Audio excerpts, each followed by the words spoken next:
all the people and all the things that God had given me to be most excited about in my life, the people that I should have been loving the most, I was so bitter and so unforgiving towards them that I couldn't enjoy them.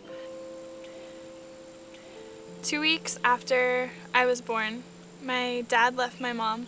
My whole life I had missed something, and I didn't even know that I was missing it until I was too old to try to get it back. So there was this guy that showed interest in me, got involved in a relationship with him just because I was desperate for love, giving away so much of my purity and so much of my innocence. He was consciously just using me for 2 years.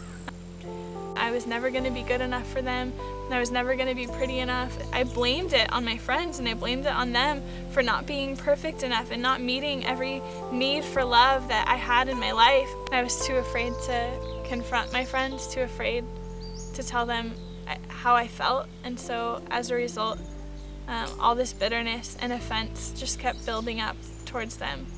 Bitterness doesn't just stay inside of you and just hold you back from something. After a while, it starts to really pull you backwards. And I felt like I was being pulled backwards in every area of my life. I turned to hurting myself.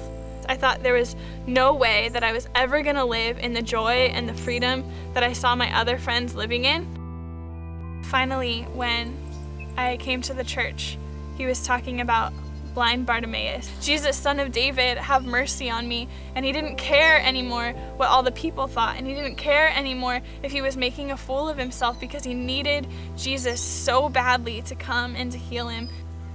Once I could really accept what God says about me, that God says that I'm loved, and God says that I'm beautiful, and God says that I'm valuable. It doesn't matter what anybody else in the world says or does to me, because my confidence isn't in what those people say or what those people do, but it's in who God says that I am. And that is the thing that has set me free to be able to forgive people, is understanding who God says that I am. And those 3 areas that should have brought joy to me were bringing death, because I wouldn't forgive.